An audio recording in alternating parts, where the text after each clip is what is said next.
नमस्कार, मैं सरफत अब्बास, आप देख रहे हैं डेमोक्रेटिक न्यूज। आज जिस चर्चा को लेकर हम आपके सामने हाजिर हुए हैं वो काफी दुखद खबर है, क्योंकि जिस तरह से अब पत्रकारिता के दौर में अब गुंडागर्दी देखने को मिल रही है, अब पत्रकार जो है वो गुंडागर्दी करने पर उतारू हो गए हैं। कुछ ऐसा ही मामला अब सामने आया है जहां खबरों का जो बोलबाला है, खबरों की जो भीड़ है, उसमें कहीं ना कहीं पत्रकारिता अब दबती नजर आ रही है। कल की जो खबर है वो आपको पहले बता दें कि जदयू के कार्यालय में कल पीसी थी, प्रेस कॉन्फ्रेंस वहां पर थी और वहां पे सभी जो मीडिया कर्मी है वहां गए थे, सभी चैनलों के मीडिया कर्मी जो है पत्रकार थे वहां गए थे और वहां पर फर्स्ट बिहार झारखंड के पत्रकार अभिषेक मिश्रा के साथ एक निजी चैनल के बड़े निजी चैनल के पत्रकार ने मारपीट की घटना को अंजाम दिया है, जिसके बाद उन्होंने ये फेसबुक पर एक वीडियो डाला है अपना, जिसमें वो रोते हुए दिखाई दे रहे हैं और वो ये कह रहे हैं कि उन्हें बड़ी बुरी तरीके से पीटा गया है। इस पर विशेष बातचीत के लिए हमारे साथ वरिष्ठ पत्रकार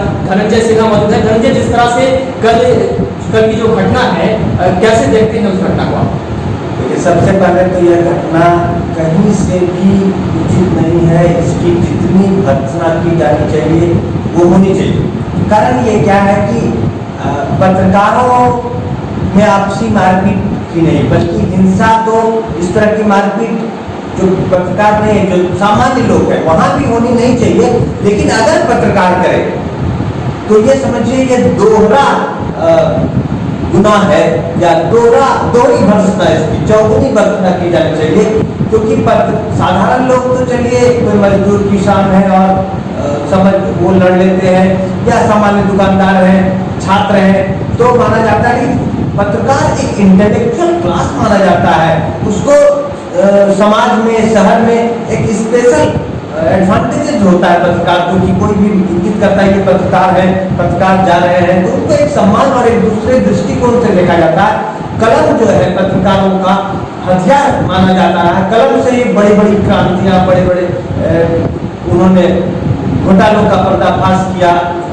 उनसे टकराने में, इस कलम से टकराने में बड़े बड़े नेता भी डरते हैं। और बाद में चल के जो माइक है, यह भी कलम का ही जो एक रूप बना, जब डिसलाइक हुआ, इलेक्ट्रोनाइज्ड हुआ जब प्रिंट मीडिया से, तो ये भी कलम और माइक, ये जो पत्रकार के हथियार है, इसी से पत्रकार, और उसका तरीका है, कलम का है तो कलम से फेंक के मारने का नहीं, कलम चले, ठीक है ना, माइक पे आवाज बुलंद होगी, इसके लिए। लेकिन जब कोई पत्रकार दूसरे पत्रकार को मारता है तो यह बहुत ही दुखद है।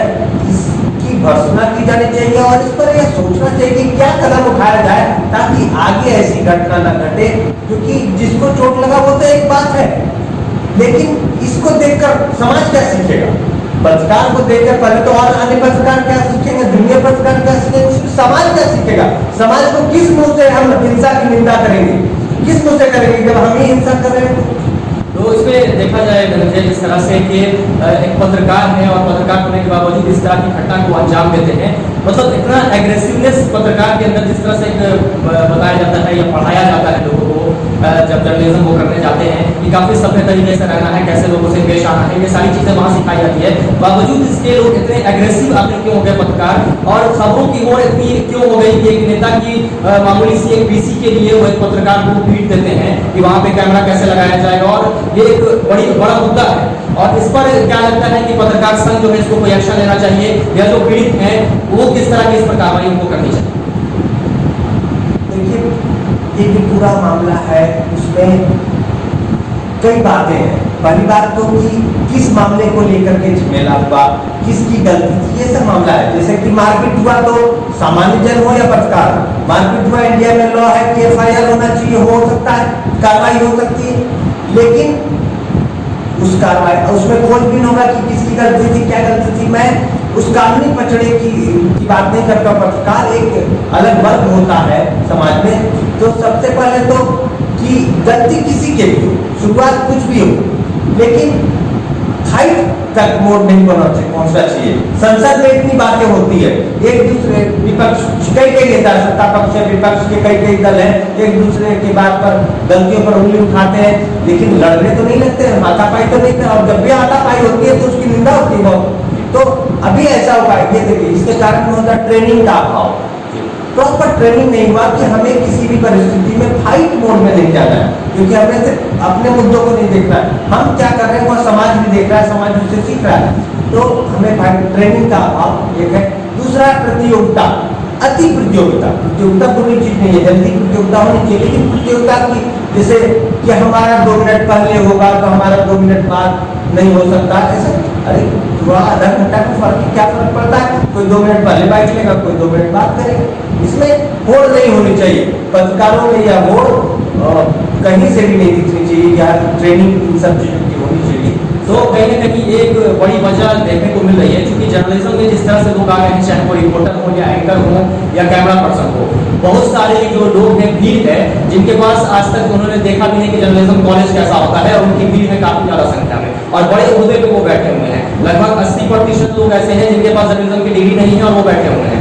तो कहीं ये तो कारण नहीं है कि हमने उस चीज को पढ़ा ही नहीं कि हमें पेश कैसे आना है, और इसके अभाव में इस तरह की घटनाएं हो रही हैं।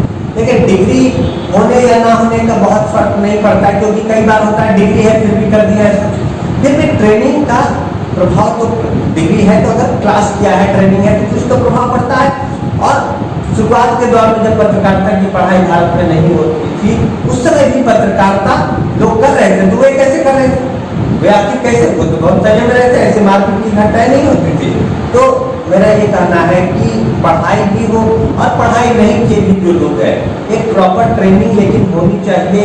हाथ में माइक पकड़ाने से पहले, हाथ में आईडी कार्ड देने से पहले एक प्रॉपर ट्रेनिंग का कुछ बेसिक क्राइटेरिया होना चाहिए। आप देखिए, सामान्य प्रोफेशन में एक इंश्योरेंस का छोटा सा एजेंट कोई बनता है कि इंश्योरेंस लेगा ग्राहक से, तो उसके लिए भी IRB ऐसा कोई ट्रेनिंग कराता है। तो पत्रकार को पत्रकारिता ज्वाइन करने कोई भी लड़का देखा और उसके हाथ में माइक पकड़ाते, ये ठीक नहीं है। उसके जांच परख से कई गाइडलाइंस, प्रॉपर गाइडलाइंस, बीच बीच में भी ट्रेनिंग होनी चाहिए। जैसे पत्रकारिता कोई कर रहे हैं 3 साल बाद, हर साल 3 महीना, 1 महीना, 2 महीना, 15 दिन, इस तरह के ट्रेनिंग का आयोजन होना चाहिए। और एक हेल्दी माहौल पत्रकारों के बीच कैसे क्रिएट हो, इसमें काम करना चाहिए। और हिंसा में शामिल लोगों को कैसे अहिंसा की राह पर लाया जाए, इसके लिए जो पत्रकार संघ कई बने हुए हैं, उन लोगों को इस पर रास्ता निकालना चाहिए। बदले के भाव से नहीं, बल्कि उन्हें हिंसा की प्रवृत्ति जिनकी, उन्हें सुधारने के उद्देश्य से ऐसा कोई तरीका अपनाना चाहिए। जैसे कि असहयोग, जो लोग ऐसा करें उनसे पूरी तरह से असहयोग, कि उन्हें हम दरकिनार करें, और उनका एक पूरे समय के लिए, एक टाइम पीरियड के लिए, 3 मंथ के लिए, 6 मंथ के लिए दरकिनार किया जाए, ताकि उनको फील हो कि हमें लोग दरकिनार कर रहे हैं क्योंकि हमने ऐसा किया। और उनको ख्याल रहे कि आगे जब फिर वो पीरियड खत्म हो जाए, वो फुल फ्लेज करने लगे पत्रकारिता, तो उनको फिर ख्याल रहे कि अगर हम ऐसा दोबारा करेंगे तो फिर हमें दिक्कत होगी, और दूसरे लोग को भी ये मैसेज चला जाए कि ऐसा नहीं करना चाहिए।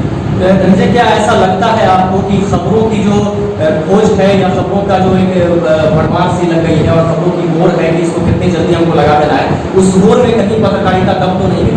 लेकिन पत्रकारिता तो दबती जा रही है, दिन प्रतिदिन पत्रकारिता का गिरता जा रहा है। और अभी तो मारपीट पर मुख्य बात है, तो मारपीट पर बोलना है, लेकिन पत्रकारिता के साथ किस कदर गिर रही है वह देखने को राष्ट्रीय स्तर पर मिल रहा है। और इसकी भी एक लंबी बहस है, और बहुत चिंता का विषय है, लेकिन मारपीट अब ना हो यह तो जरूरी है। तो इसको कंट्रोल करने के लिए क्या किया जाएगा? क्या इस पर पत्रकार संघ को एक्शन कुछ लेना चाहिए? क्या इस पर मतलब जिस तरह से जदयू कार्यालय में इस तरह की चीजें हो रही हैं, तो क्या नेता को इस पर एक्शन लेना चाहिए, या उनको वहाँ पे इस तरह की सिक्योरिटी मुहैया कराना चाहिए, और एक उस तरह का रास्ता बनाना चाहिए, क्योंकि सोशल डिस्टेंसिंग का पालन करना है, कोरोना काल चल रहा है। तो क्या अगर ऐसा वहाँ पे व्यवस्था होगी तो शायद ये घटना ना होगी? आपको ऐसा लगता है? इसके लिए दूसरे कोई कुछ नहीं कर सकते, पत्रकारों को या पत्रकार संघ जो कहे एक मोरल कोड ऑफ कंडक्ट बनाना पड़ेगा, जिसकी सबों को लिखित रूप में भी जानकारी दी जानी चाहिए, इस पर बातचीत भी होनी चाहिए, और कुछ सीनियर्स लोग इसको कंट्रोल भी करें, यह जरूरी है। अगर पत्रकारों को ही इस पर करना पड़ेगा, पत्रकार संघ को ही करना पड़ेगा, दूसरे पत्रकार में इंटरफेयर करके करें, ये उचित भी नहीं। बहुत बहुत धन्यवाद आपका हमसे बात करने के लिए। तो जिस तरह से देखा हमारे साथ धनंजय थे जिन्होंने बताया कि किस तरह से पत्रकारिता जो है इसका स्तर गिरता जा रहा है और कहीं ना कहीं ये ट्रेनिंग का अभाव हो सकता है, क्योंकि ज्यादातर जो भीड़ें हैं वो ऐसे लोगों की है जिन्हें पत्रकारिता क्या होती है इससे भी कोई मतलब नहीं है और वो आई कार्ड और माइक लेकर पत्रकार बनते फिर रहे हैं, जिसका नतीजा है कि उनमें छोटी छोटी बातों को लेकर भी गुस्सा बढ़ता जा रहा है और अब वो हिंसा पर उतारू हो गए हैं, जिसका जीता जागता उदाहरण कल जदयू कार्यालय में देखने को मिला, जहां फर्स्ट बिहार झारखंड के पत्रकार अभिषेक मिश्रा के साथ एक बड़े निजी चैनल के पत्रकार ने मारपीट की घटना को अंजाम दिया है। अब देखना यह है कि आखिर इस पर कार्रवाई क्या होती है, क्या पीड़ित अभिषेक मिश्रा इसको लेकर पुलिस थाने में एफआईआर दर्ज कराते हैं या पत्रकार संघ को इस घटना से आहत पहुंचता है और पत्रकार संघ जिस तरह से यह हिंसा हुई है इसकी निंदा वो करता है और किस रूप में करता है ये भी देखने वाली बात होगी। तो ऐसे ही तमाम खबरों के लिए आप देखते रहे हमारा चैनल डेमोक्रेटिक न्यूज। नमस्कार।